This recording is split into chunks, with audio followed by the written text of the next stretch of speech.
I miss him, and I do sometimes feel like he's with me, cheering me on. Denise Mina Graham uses the everyday ache of her son's suicide to fuel her battle against the growing epidemic. Suicide is a problem not only on the rise locally, it's also setting records. The Franklin County coroner tells us she's even reviewed bodies of children as young as 8, and her numbers will shock you. In 2012, juvenile suicides hit a record, and only last year that number was topped when 16 were recorded. Already this year, we're on a deadly pace. Denise believes simply hearing her son Dre's story may save your child. Dre was ornery, a great sense of humor. I like to think he got that from me. Dre graduated from Thomas Worthington High School in 2012, but before he could move into the next chapter of his life, his mom noticed he seemed angry and started drinking with friends. I thought he was just blowing off a little steam in between high school and college. I didn't think a lot about it at the time. But now she recognizes the flags were most visible online. I know that he was on Twitter often. He posted, "I'm so angry and I don't know why," shortly before he took his own life.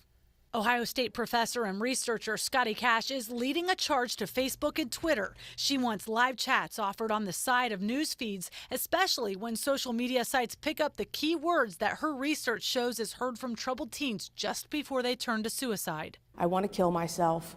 I can't do this anymore. I'm over it.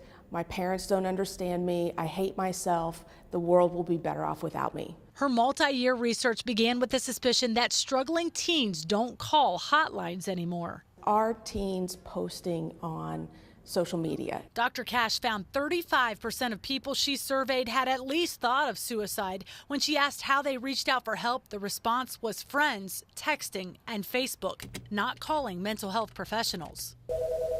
Now she's calling for a makeover of suicide prevention hotlines. Those in need aren't talking, they're typing. Just ask Christian Grizel. Shortly before her friend Peter Stevens commits suicide, he sent unusual texts to friends and family about returning items. Like he had borrowed a book from me. He asked if he could come by and give it back. She said his personality shifted. I would probably describe him as very playful, just a really fun person to be around. But she'd seen him fall into depression. Then he briefly transitioned back to his old self. Christian now believes that's when he made his plan to erase his life, starting online. I thought it was weird that he deleted his Facebook, but I didn't think too much of it. And I wish I had. I wish I'd have asked him why. Days after deactivating his account, a family member discovered Peter's body. Now Christian is sensitive to social media and texting cues. She wants you to be aware of those subtle suicide signals too. And she supports the instant help chats being suggested for social media. What a breakthrough, I think, potentially in society to have social media saying, hey, we're worried about you. I'm grateful to hear other people are fighting this fight. The text to me wasn't overly alarming. It said, hey, I love you. When Denise awoke to her son's late-night text, she texted back and checked his Facebook, but she did not have access to his Twitter, and that's where he'd posted alarming updates.